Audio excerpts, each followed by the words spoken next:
The peculiar day on Space Station Omega. Life on Space Station Omega was usually quiet and normal. That was until the day when Alex Thompson's private parts caused an interstellar incident. No one could have guessed that his simple trip to fix a broken air filter would turn into the most embarrassing story in human-alien relations.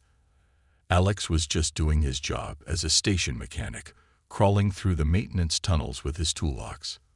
He was tall, skinny, and wore the standard blue maintenance uniform that had seen better days.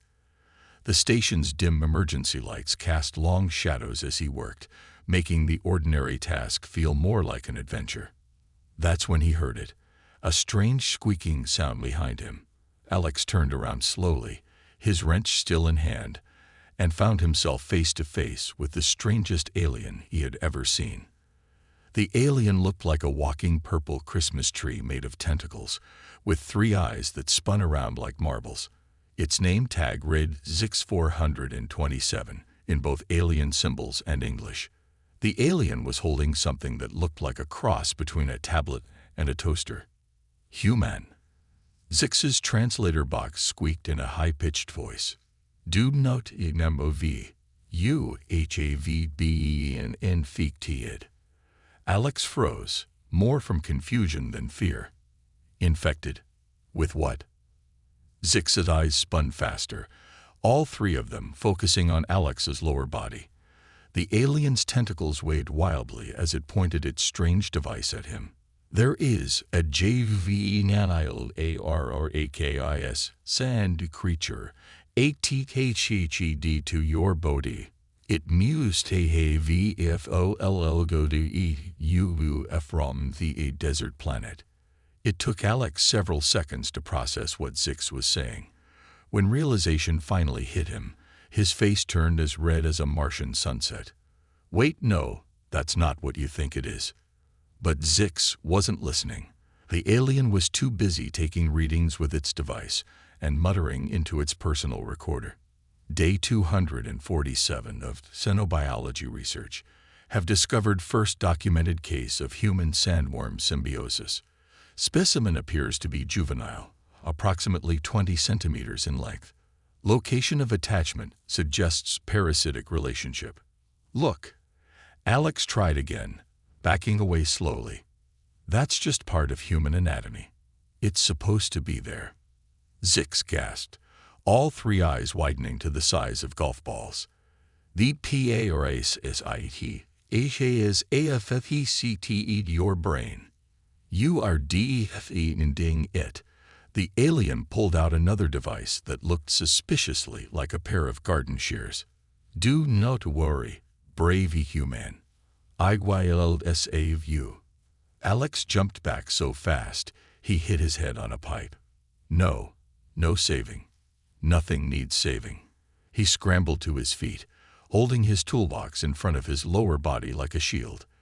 This is just how humans look. But Zix was already pressing buttons on its communication device. AT&T LON all estation PRSONAL. Emergency COD purple. Dangerous creature DETCTED in maintenance shaft 7B. Human in danger. Warning lights began flashing throughout the tunnel. The station's AI announced in its calm voice. Attention. Biological hazard detected. Security teams, please report to maintenance shaft 7B. This is not a drill. Repeat. This is not a drill. Alex could hear the sound of running feet and excited alien voices approaching from both directions. He was trapped in the maintenance tunnel with an alien who thought he had a baby sandworm attached to him, and reinforcements were on the way. Oh God, Alex muttered, realizing this was about to become a much bigger situation. This can't be happening. Zix moved closer, holding out what looked like a scanner. The creature appears dormant now. Fascinating. I have never seen such perfect parasitic adaptation. You will be famous in scientific circles. Brave human. We must document everything. The sound of approaching feet grew louder. Alex could hear the confused chatter of alien voices discussing dangerous Earth creatures and poor infected human. Just as Alex opened his mouth to try one last desperate explanation, the lights in the tunnel turned red, and a new alarm started blaring.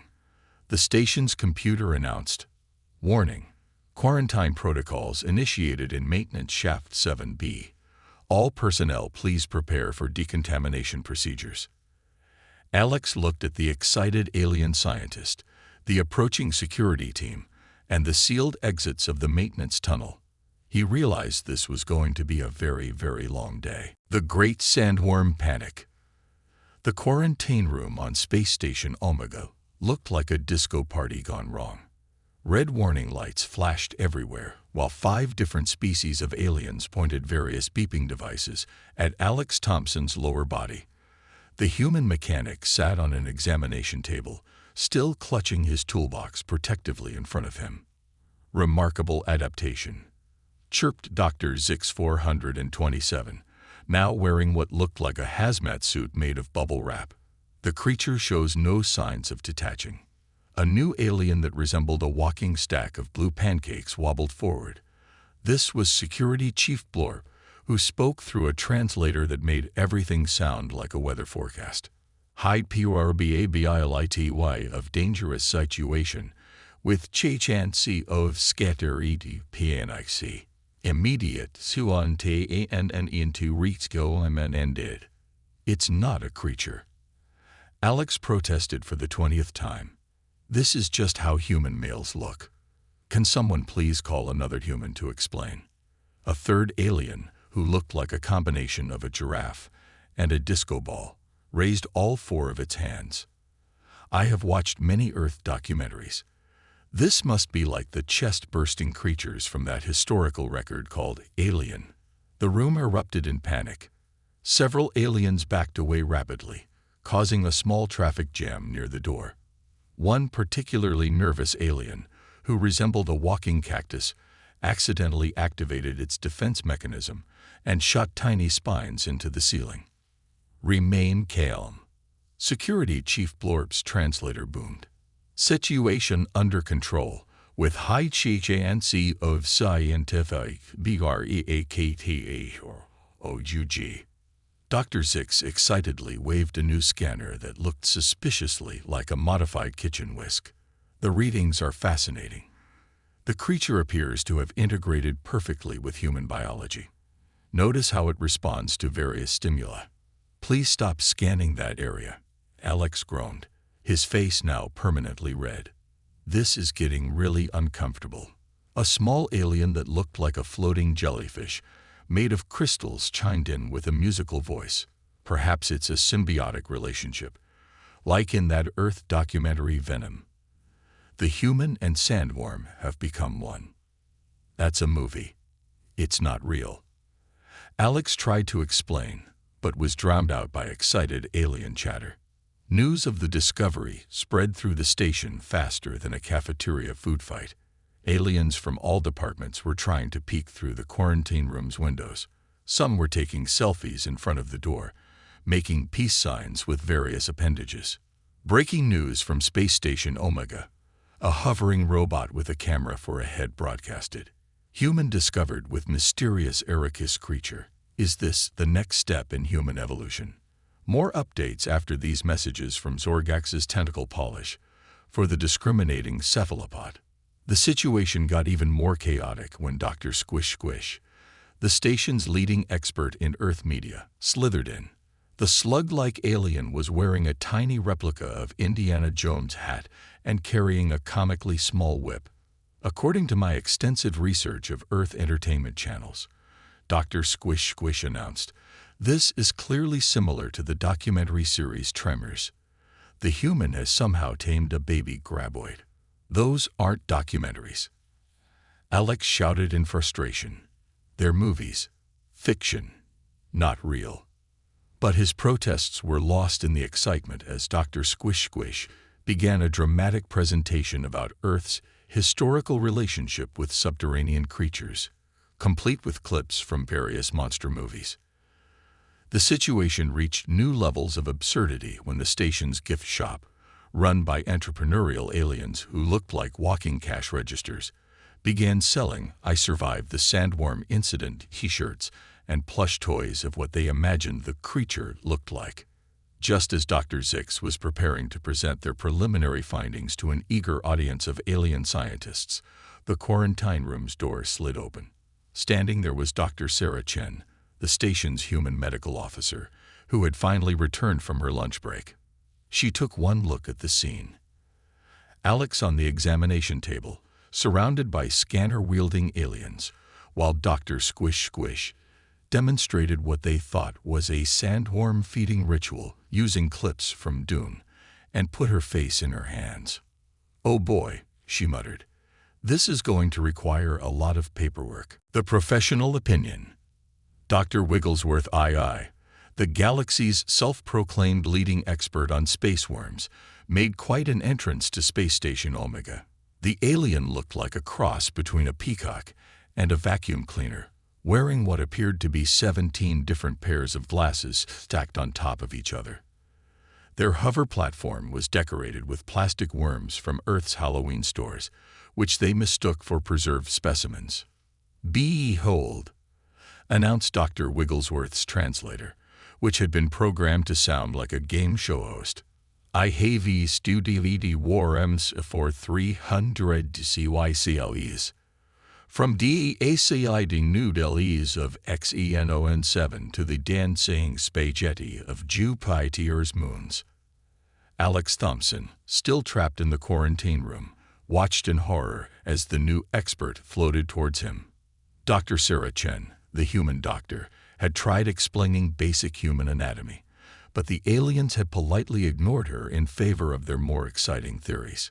Clearly, Dr. Wigglesworth declared, adjusting all 17 pairs of glasses at once, "This is the most fascinating case of worm-human partnership in the history of space."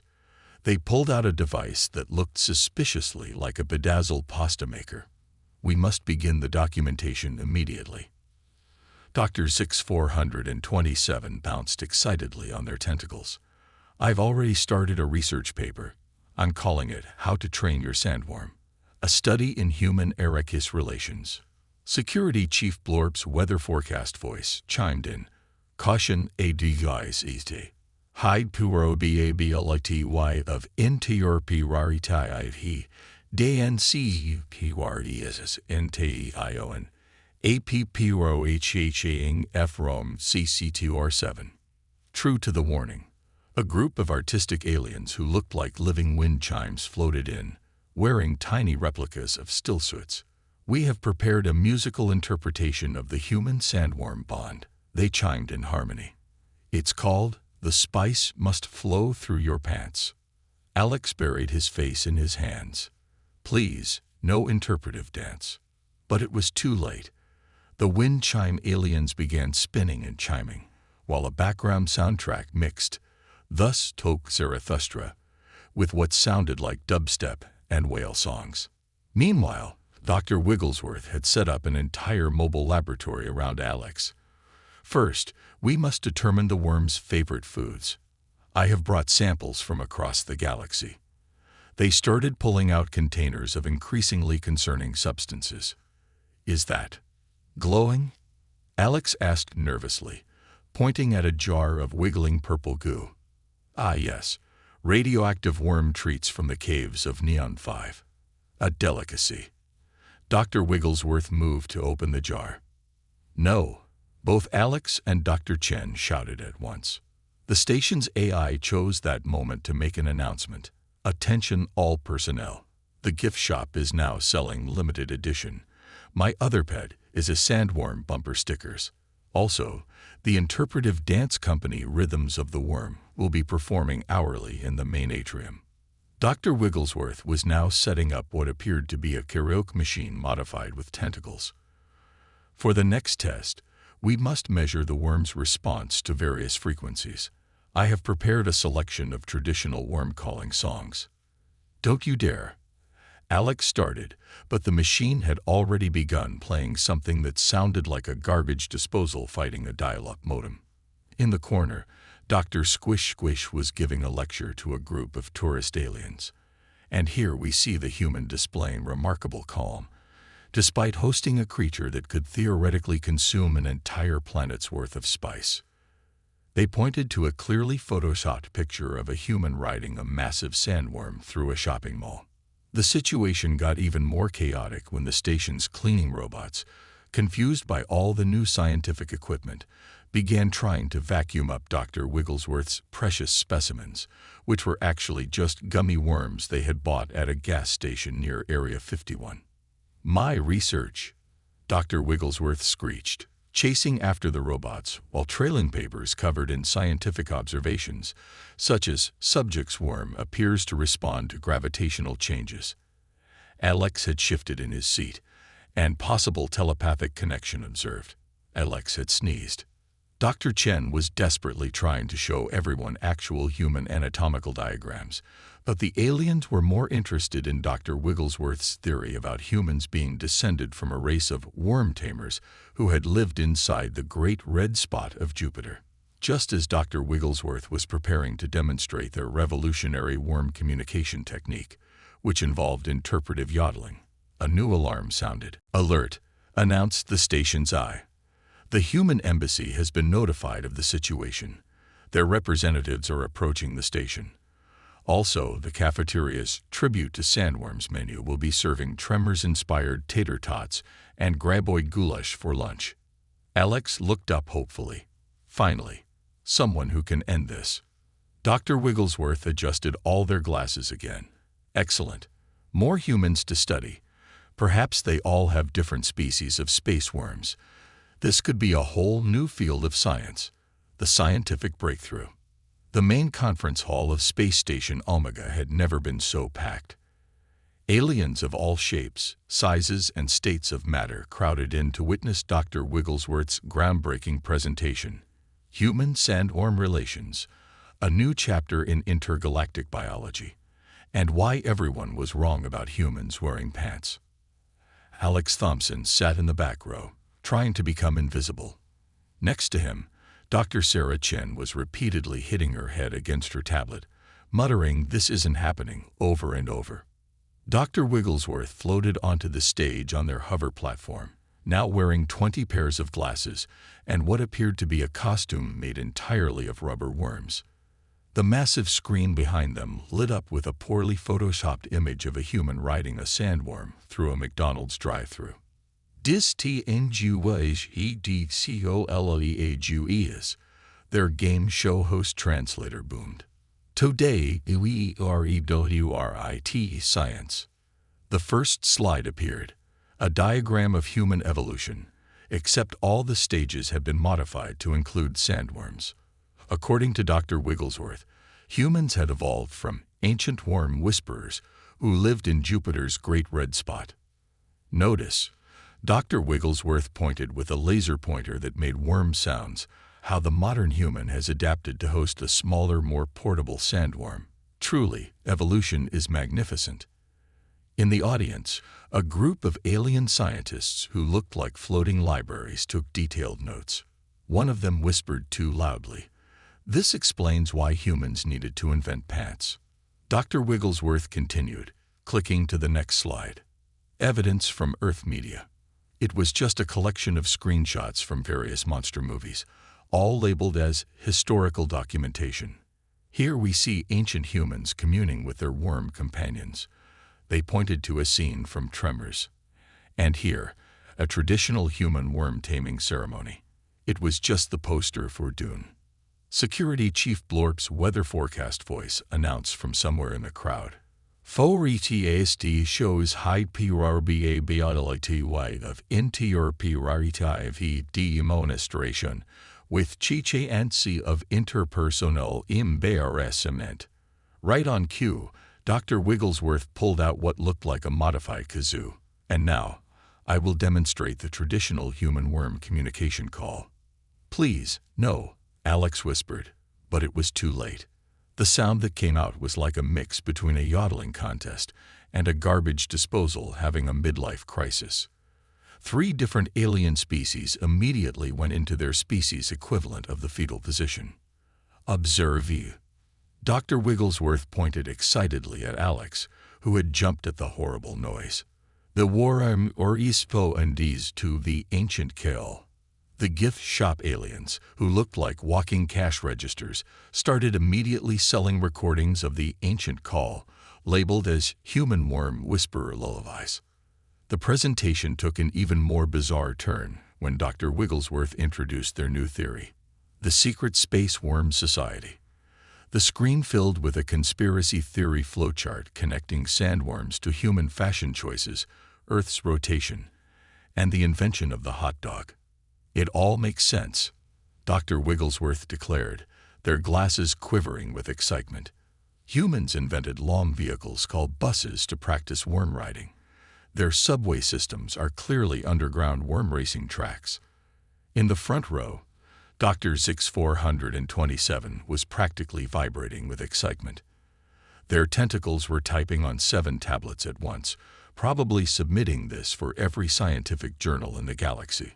The presentation reached its peak when Dr. Wigglesworth unveiled their masterpiece, a full-size diorama of what they imagined the inside of a human home looked like, complete with a traditional worm feeding station, a converted slip-and-slide, and a worm exercise area, a ball pit filled with rubber worms. And now, Dr. Wigglesworth announced, the moment you've all been waiting for. We will attempt to communicate with the specimen using the newly discovered worm whisperer dance. The lights dimmed. Dr. Wigglesworth's costume began to glow in the dark. Music started playing. A mix of whale songs, dial-up internet sounds, and what seemed to be a kazoo cover of Stayin' Alive. Just as Dr. Wigglesworth was about to begin their dance, the conference hall doors slid open. A group of human diplomats stood there, looking both confused and concerned. We're here about the Sandworm situation, one of them said, then saw Dr. Wigglesworth in their glowing worm costume, frozen mid-dance move. There was a long moment of silence. Then Alex's voice came from the back. Can someone please explain basic human anatomy now? The truth comes out. The human diplomats stood in front of the conference hall, looking like parents who had just caught their kids throwing a particularly weird party. Dr. Wigglesworth was still frozen mid-dance move, their worm costume now sadly deflating with a sound like a tired balloon. Ambassador Linda Martinez, head of Human-Alien Relations, stepped forward. She had clearly dressed in a rush. Her formal uniform was inside out, and she was wearing one formal shoe and one bunny slipper. So, she said, looking at Dr. Wigglesworth's presentation screen, which currently showed a photo of the London Underground labeled Ancient Worm Racing Tunnels, I hear we have a situation. Dr. Wigglesworth perked up. Ah, another human specimen. Tell us, which species of sandworm do you host? The ambassador blinked slowly. Behind her, the other human diplomats were trying very hard not to laugh. One of them was secretly recording everything on their phone. Perhaps, Ambassador Martinez said diplomatically, we should start with a basic lesson in human biology. No, shouted half the alien audience. We prefer Dr. Wigglesworth's version. Dr. Chen finally stood up, waving her medical tablet. I've been trying to explain this all day. Look, I have actual anatomical diagrams. Boring, shouted an alien that looked like a disco ball having an identity crisis. Where are the worm-calling dances, the ancient rituals, the prophecies about the chosen worm rider? Ambassador Martinez cleared her throat. Computer, please display standard human biology presentation, file HB 101. The screen changed to show clear scientific diagrams. As soon as the first anatomical illustration appeared, there was a collective gasp from the alien audience. Dr. Wigglesworth's 20 pairs of glasses fogged up all at once. But, Dr. Zix's tentacles were tied in confused knots. Where is the sandworm? The symbiotic relationship, the ancient worm-riding heritage. There never was a sandworm. Alex called out from the back, finally feeling brave enough to speak up. That's just how humans look. The silence in the room was broken only by the sound of Dr. Wigglesworth's worm costume continuing to deflate with sad little whistles. Then the questions started all at once. You mean humans don't race giant worms in their subway tunnels? Was the interpretive worm-calling dance for nothing? What about the hot dog conspiracy theory? Are you saying Tremors isn't a documentary? The gift shop aliens hurriedly started marking down their "I survived the Sandworm incident" merchandise to clearance prices.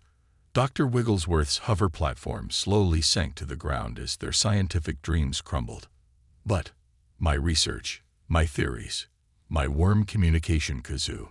Security Chief Blorp's weather forecast voice announced, "Current conditions, HFY embarrassment ski atred, autoke sciences. Expect heavy shanemies hiloides moving in from TAE North."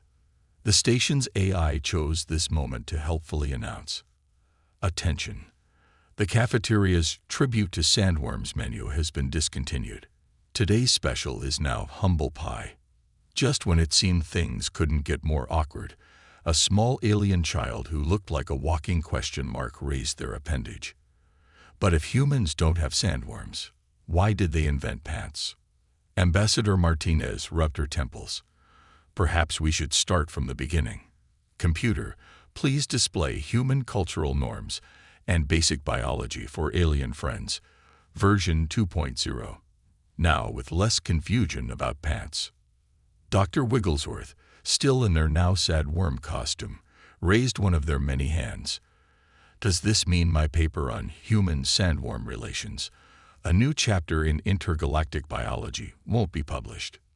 "No," said every human in the room simultaneously. "What about my interpretive dance?" asked one of the wind chime aliens hopefully. "Also no," Alex said firmly. As Ambassador Martinez began her presentation, the gift shop aliens could be seen in the background quietly taking down their Sandworm souvenir stand and replacing it with new merchandise. "I survived the Great Human Anatomy Misunderstanding of 2024 t-shirts. The Great Cover-Up." The days following the Great Sandworm Misunderstanding on Space Station Omega were interesting, to say the least. The station's AI had been programmed to delete all records of the incident, but it seemed to be having an existential crisis about it. "Deleting files," it announced every few minutes. "Although I must say, the theory about CSUBWA terrains being warm, racing to right CKs, is quite creative. Deleting that too, reluctantly." Dr. Wigglesworth had locked themselves in their quarters, surrounded by their collection of rubber worms, writing what they called their retirement memoir, "How I Almost Revolutionized Science." But then humans turned out to be boring. Alex Thompson couldn't walk anywhere on the station without aliens trying to apologize in increasingly bizarre ways. Dr. Zix 427 had given him a gift basket full of what they thought were human comfort items, including a rubber worm stress toy, a How to Cope with Not Having a Sandworm self-help book, and a gift card to the now-defunct Worm Whisperer's Wardrobe clothing store. The station's therapy bot was working overtime, counseling disappointed alien scientists. "But doctor," one crystalline alien sobbed, its facets dulling with sadness, "how can I trust science again after this? Next thing you'll tell me is that humans don't actually have a secret underground city on Jupiter." The therapy bot's screen displayed a loading symbol. "Processing. Processing. Would you like to hear about actual fascinating human biology facts instead? Are any of them about worms?" No. Then no. Security Chief Blorp had issued a new station-wide weather report. X10DDFO or ECAST shows lingering embarrassment with patches of AWK kilowert semLTLK. Avoid contact in elevator rights. The gift shop aliens, ever resourceful, had rebranded their entire Sandworm incident merchandise line. They were now selling. "I made a major scientific mistake, and all I got was this t-shirt. Jump to conclusions. The board game, featuring a section called, "That's Probably a Sandworm." Misidentified alien biology bingo. Error 404. Sandworm not found coffee mugs. At least we still have regular worms inspirational posters.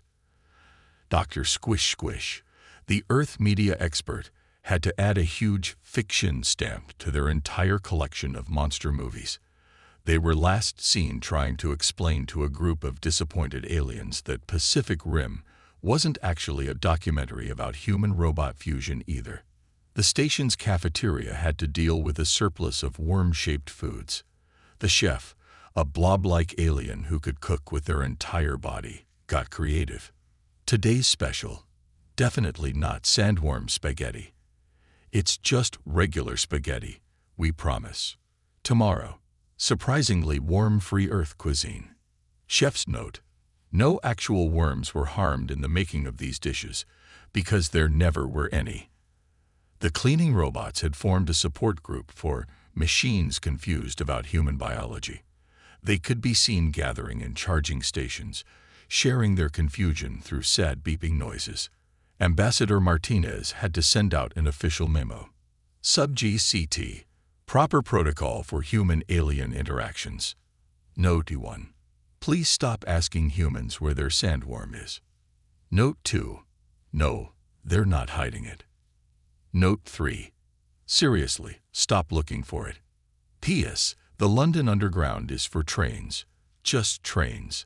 The station's social media manager, an alien that looked like a walking smartphone, was having a meltdown trying to contain the spread of Dr. Wigglesworth's theories across the galactic internet. No, we can't just say it was a prank. What do you mean, make it go viral? No, we're not starting a TikTok trend about.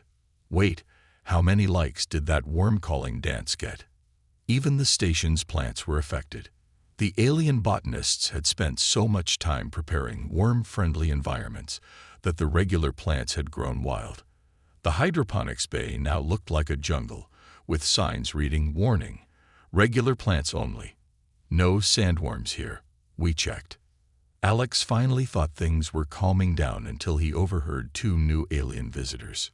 "Did you hear about the human who had a sandworm?" "That was a mistake. They don't actually have sandworms." "Are you sure?" "Because my cousin's friend's neighbor's pet blob said." Alex sighed and headed for his quarters, ducking into a maintenance shaft to avoid another alien trying to give him a "sorry we thought you had a sandworm" greeting card. The station's AI made one final announcement. "Attention all personnel. The Understanding Human Biology mandatory training session will begin in 10 minutes. Attendance is required. Yes, Dr. Wigglesworth, even for you. Please remove the worm costume first." 1 year later, Space Station Omega had mostly recovered from the infamous Sandworm incident. Mostly. The station's AI still occasionally slipped up in its announcements. "Welcome to Space Station Omega. Current time is 14:30. Temperature is 22 degrees Celsius. Reminder: humans do not have sand. ERRR. Prohibited to UPIK. Today's lunch special is definitely not worm-shaped pasta. ERRR. Attempting RESAT. Alex Thompson had become something of a legend. New aliens would whisper when he passed by in the corridors. "That's him. The human from the incident. I heard he turned down a movie deal from Zorgex Studios. Dude, where's my sandworm?" My cousin bought one of the last original "I Survived the Sandworm Incident" t-shirts. It's worth 3 billion space credits now. Dr. Wigglesworth had found a new calling. They now hosted a popular self-help seminar. "So you made a massive scientific blunder. Moving forward when your groundbreaking discovery turns out to be basic anatomy." They still wore the worm costume, but now it had "PROF and MIHUMILATV" written across it in glowing letters. The gift shop aliens had turned their embarrassing merchandise into vintage collector's items. Authentic MESID anatomy artifacts. Original Worm Whisperer coffee mugs, now with certificate of embarrassment. Dr. Wigglesworth's preliminary sketches of human worm communication devices, actually just modified kitchen appliances. Limited edition. I was wrong about human biology greeting cards. Mistakes were made commemorative plates. Security Chief Blorp had updated their weather forecast speaking style. Today's FORECAST, clear skies, with 0% chance of anatomical misidentification. Holland. Ability way of EMBARA assessing scientific theories. Argumentations low. Dr. 6427 had redirected their research interests. Their new paper, Common Mistakes in Xenobiology, A Personal Journey, had become required reading at the Galactic Science Academy. The chapter titled, Not Everything Unknown is a Sandworm, was particularly popular. The station's therapy bot had developed a new specialty program. Well, me to XENOBIOLOGY anxiety management. Module 1. It's okay to not know everything. Module 2. Double-checking before publishing wild theories. Module 3. Why that probably isn't a sandworm. Module 4. Basic anatomy across species, now with 100% less speculation. The cleaning robots had evolved. They now had a special sensor that announced regular human DTCTE. Nano human usual species means %, whenever Alex walked by, followed by a tiny robotic thumbs up. But the real change came when a new species joined the station.